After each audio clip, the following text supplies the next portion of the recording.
Quand on parle de science, on a tous déjà entendu des phrases du genre « Mais à quoi ça va nous servir ça ?» Ou encore « Mais pourquoi on dépense un fric monstre là-dedans, on aurait tellement d'autres choses à faire avec ?» Et il vous est peut-être même déjà arrivé de les prononcer vous-même. Alors même si c'est vrai, il n'est toujours pas évident de comprendre en quoi la construction d'un accélérateur de particules à plusieurs milliards d'euros, l'invention de nombres imaginaires mathématiques qui n'existent même pas, ou encore la création de ciseaux génétiques CRISPR-Cas9 peuvent bien apporter à l'humanité, si ce n'est le simple fait de savoir que cela existe. Et pourtant, les retombées de ces découvertes de prime abord extrêmement compliquées et fortement inutiles, sont partout. Elles sauvent des vies tous les jours, nous permettent de nous diriger ou simplement rendent possible le fait que vous puissiez écouter ce podcast en ce moment sur votre téléphone. Alors c'est parti, tentons ensemble de comprendre à quoi ça sert. Bonjour à tous et bienvenue dans ce nouvel épisode de Mais à quoi ça sert ? Émission dans laquelle nous décortiquons des domaines de recherche un peu farfelus et qui semblent de prime abord complètement déconnectés de la réalité et qui pourtant ont des applications très concrètes, et c'est encore une fois le cas aujourd'hui. Vous avez probablement lu le titre de cet épisode. On ne va pas parler de physique mais bien de biologie, et bien que Willy soit un grand sachant, à chacun son domaine dirons-nous, mais rassurez-vous, nous sommes en bonne compagnie aujourd'hui. J'ai le plaisir d'avoir David Schneider, docteur en biologie et qui a notamment étudié, ça tombe bien, la science des insectes. Salut David. Salut Maxence et bonjour tout le monde. Alors il faut quand même souligner, David, qu'on a un point commun, c'est que on a tous les deux eu Willy en professeur de physique au lycée. Oui, je suis aussi un humble disciple du grand Willy. Alors, comme vous l'avez vu dans le titre, on va s'intéresser au microcosme des fourmis, et on va d'abord vous expliquer comment l'étude des structures des nids de fourmis, qui peut paraître assez rudimentaire et dont on ne voit pas bien à quoi ça va servir, si ce n'est de savoir comment fonctionne une colonie de fourmis, vous allez voir que l'étude de tels comportements nous sont utiles dans des domaines tels que la télécommunication, la logistique, l'intelligence artificielle, et même le spatial, et encore une fois la médecine, et plus largement ont ouvert la voie à tout un domaine de l'algorithmique, n'est-ce pas David ? Tout à fait. Alors, d'une manière générale, l'étude des insectes ou l'entomologie, c'est un domaine tellement vaste qu'une branche toute spéciale est dédiée aux fourmis. La myrmécologie, du grec myrmex, la fourmi, et logos, l'étude. Avant d'avancer dans le vif du sujet, plantons un peu le décor. Alors, qu'est-ce qu'une fourmi ? Une fourmi, c'est un insecte, donc 6 pattes, pas 8, pas 10, pas plus et pas moins non plus. Elles font partie de l'ordre des hyménoptères, qui se composent aussi principalement d'insectes à ailes, comme les abeilles, bourdons ou guêpes. Alors on pourrait littéralement parler pendant des semaines, voire des mois, des fourmis, non-stop. Au jour d'aujourd'hui, en fait, on a répertorié 13 800 espèces, et on estime qu'il doit en avoir à peu près vers les 22 000. Et je compte pas toutes les espèces préhistoriques qui ont existé depuis leur apparition, il y a plus de 100 millions d'années. Alors rappelez-vous bien que Homo sapiens n'a que 200 000 ans, hein.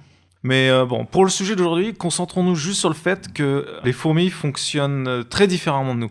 Une colonie de fourmis, par exemple, se comporte comme un super-organisme, c'est-à-dire que chaque individu est comparable à une cellule de ton corps, et la fourmilière, donc, serait comparable à ton corps entier. Et donc, chaque ouvrière, parce que les fourmis sont organisées en castes, définies par leur rôle dans la société de la fourmilière, les ouvrières travaillent, les soldats défendent, mais ne se reproduisent jamais. Ces ouvrières, donc, comme vous l'avez déjà vu, elles sont très organisées, mais elles ne semblent jamais faire de pause pour planifier les tâches à faire, et aussi elles font jamais d'embouteillage, elles sont jamais de problèmes de trafic. Et ce fait a toujours attisé l'intrigue et la fascination des humains jusqu'à ce que ça se développe en une ligne de recherche en tant que telle, en fait. Alors pour comprendre comment nous en sommes arrivés là, il faut remonter aux origines de cette histoire incroyable. Et j'ai été moi-même assez surpris en faisant les recherches, David, parce que tout ça n'est pas très vieux. En fait, il faudra attendre seulement les années 60 pour que les premières recherches sur les colonies d'insectes soient effectuées. Et c'est le chercheur Pierre-Paul Grasset qui pose la première pierre à l'édifice. En effet, il étudie comment se forment les nids de termites et leur structure parfois complexe. Et il comprend que ces chemins ne sont pas le fruit d'une réflexion de la part des fourmis ou des termites, puisqu'elles n'ont pas de cerveau à proprement parler, mais plutôt qu'il s'agit là d'une auto-organisation, une sorte de cercle vertueux dans lequel le chemin pris par une termite influence le chemin que va prendre les autres termites, et ainsi de suite, ce qu'il a appelé par la suite la stigmergie. Tu nous en parleras juste après David. Pour que vous compreniez très simplement, c'est un peu comme si vous étiez sur une pelouse et que vous constatiez que l'herbe était plus jaune à un endroit, car beaucoup de gens sont passés par ici, ont laissé la marque sur le terrain. Vous serez donc plus enclin vous-même à prendre ce chemin. Sauf qu'ici, les insectes ne peuvent pas voir et interpréter de la même façon que vous le feriez. Et on va voir comment elles le font justement avec David. En tout cas, après Jean-Paul Grasset, plus grand chose, et il faudra attendre les années 80 où tout s'accélère. C'est à ce moment-là, David, qu'on commence à étudier les fourmis et à comprendre justement comment fonctionne cette stigmergie. Eh bien, c'est très simple. En 1989, Goss, Aaron, Denebourg et Pastel, donc des chercheurs de l'Université libre de Bruxelles, ils ont développé une expérience très simple. Ils ont mis une colonie de fourmis dans une boîte et de la nourriture dans une autre. Et pour connecter ces deux boîtes, ils ont installé deux ponts de longueur égale. Alors, vous l'imaginez, les fourmis utilisaient un pont autant que l'autre en établissant deux routes ou pistes sur chaque pont. Dans une deuxième phase, dans un deuxième essai, ils ont installé un pont plus long que l'autre. Alors là, imaginez aussi, vous l'avez bien deviné, que toutes les fourmis ont fini par utiliser le pont plus court, après évidemment un moment d'exploration, évidemment. Par contre, la troisième fois, le troisième essai, ils ont installé le pont le plus court, mais après que les fourmis aient établi une piste sur le pont plus long. Et là, croyez-le pas, les fourmis ont jamais utilisé le pont plus court. Alors pourquoi ça ? Eh bien, tout d'abord, il faut savoir que les fourmis marquent leur piste avec des phéromones. Donc en fait, les phéromones, c'est des substances chimiques qui servent un peu en fait de langage pour les fourmis. On peut les comparer à des odeurs pour les humains, et les fourmis les sécrètent donc avec leur corps, avec des glandes spécialisées ou non. Enfin bref, elles marquent leur piste sur le chemin du retour, seulement sur le chemin du retour. Et donc une fourmi qui revient plus vite retournera plus vite chercher la nourriture et renforcera le marquage de retour plus vite que celle qui traîne encore en fait sur le retour du chemin le plus long. Cette expérience elle met en évidence deux faits.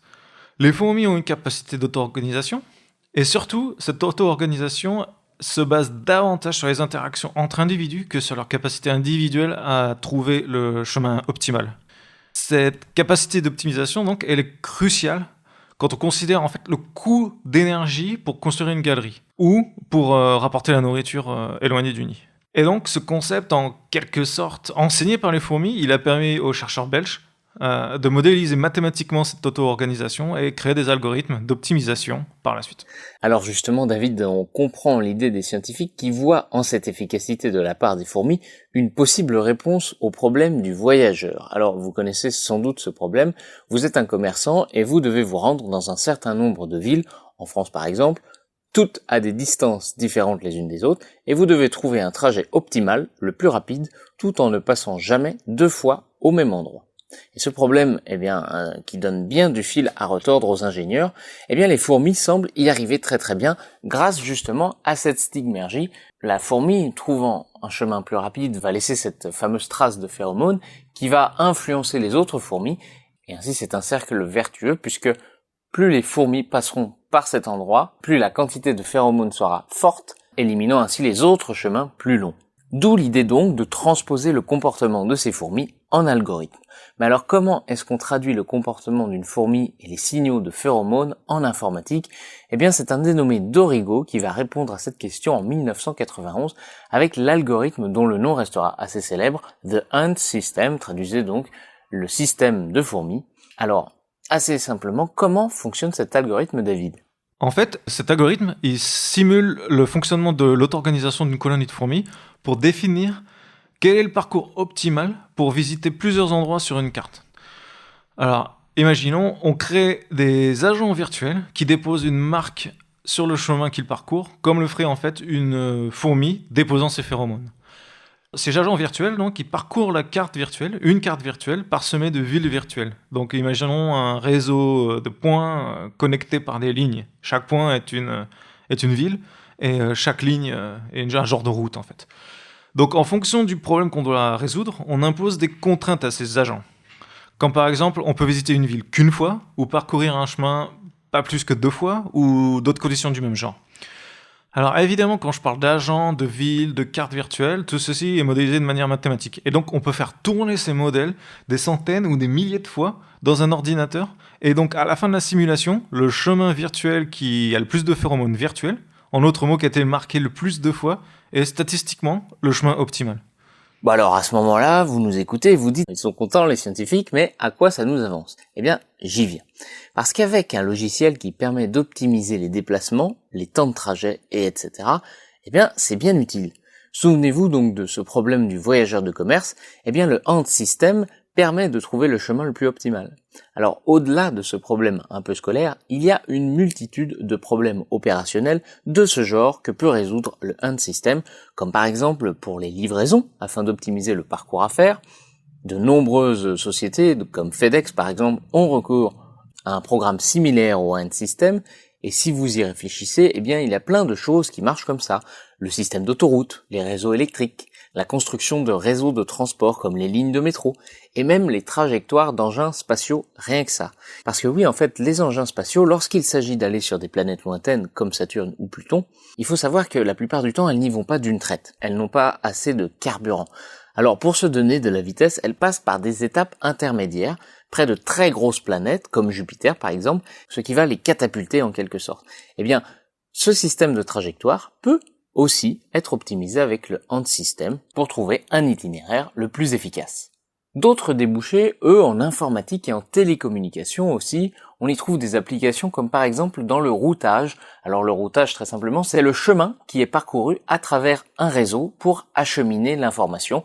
C'est ce que fait à chaque fois votre moteur de recherche lorsque vous tapez une recherche et qu'il vous donne l'information.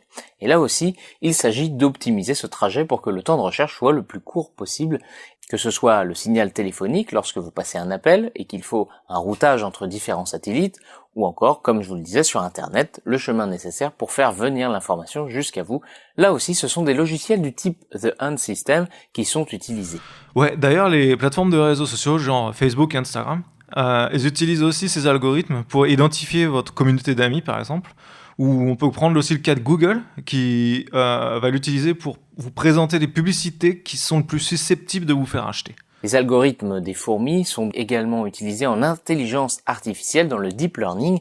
Et oui, les réseaux de neurones vont créer des liens entre eux d'une manière optimisée.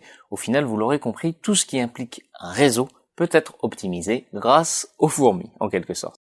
Et puis pour aller plus loin encore, je vous parlais de la médecine.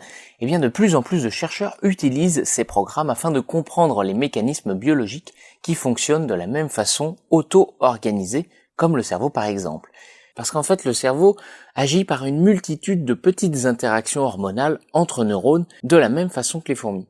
Ainsi, observer les colonies, c'est aussi comprendre peut-être ce qui se passe dans notre cerveau. Et puis un autre exemple, les cellules cancéreuses se comporteraient d'après les recherches de la même façon que les fourmis. Pour que la tumeur puisse croître, ce qui s'apparente ici à la colonie de fourmis, elle va devoir se métastaser afin d'aller chercher des sources d'énergie et de nourriture dans le corps. Donc, comprendre la structure du nid de fourmi, c'est mieux comprendre le mécanisme de propagation des cellules cancéreuses, rien que ça. Alors ce n'est qu'un petit échantillon, et David, je crois que tu as toi-même d'autres exemples. Effectivement, ouais. En biologie, on a constamment affaire avec des systèmes très complexes du genre les écosystèmes ou les chemins métaboliques.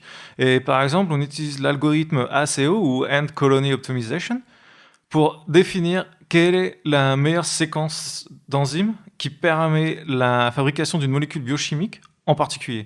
Donc ça a des implications importantes en pharmaceutique. Ou alors, par exemple, pour trouver quel est le meilleur pliage d'une protéine, ou pour prédire la probabilité de liaison d'un inhibiteur à la structure externe du virus du sida, ou même pour classifier les types de tumeurs. En fait, pour faire court, cet algorithme il nous permet de résoudre les problèmes où de nombreuses combinaisons sont possibles.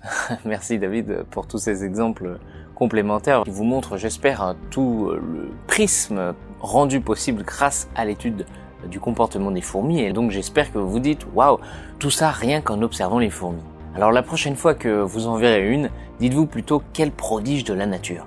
Et oui, parce que on pourrait se dire au final, quand même, avec tous les ingénieurs et toutes les technologies qu'on a, on n'a pas trouvé mieux, nous, espèce humaine, que de s'inspirer des fourmis pour résoudre nos problèmes. Eh bien non, il n'y a pas mieux. Mais dites-vous que les fourmis existent depuis 130 millions d'années et elles en ont eu du temps pour peaufiner leur stratégie. Donc si elles sont encore là, c'est que la stratégie doit être bonne. Je voudrais en profiter pour rappeler que les insectes sont sans doute les animaux que nous les humains ont le plus besoin, par exemple pour nous nourrir ou pour ne pas vivre dans une montagne de déchets organiques par exemple. Mais aussi ils sont les animaux qui de loin sont les plus détestés avec les autres arthropodes de manière générale. Alors pour moi ça s'explique pour plusieurs raisons. Les gens ils ont tendance à se méfier de ce qu'ils ne connaissent pas, mais surtout ils sont terrifiés parce qu'ils ne comprennent pas. C'est pour la désinformation en fait que les insectes souffrent et que nous allons aussi souffrir aussi parce que si on corrige pas le tir très vite, on va être dans de gros problèmes parce que les populations mondiales d'insectes déclinent très fortement. C'est un fait, hein, et cela met en péril la sécurité alimentaire. Donc, je vous invite à vous intéresser aux insectes et de les laisser vous impressionner. Ils sont vraiment fascinants et je vous garantis, et surtout, ils sont très utiles. Écoute, je crois que c'est sur ce mot de la fin qu'on va terminer. David, merci beaucoup de ta présence, de tes lumières, de nous avoir éclairé sur ce sujet passionnant dont justement tu as décidé de te consacrer dans ton domaine de recherche.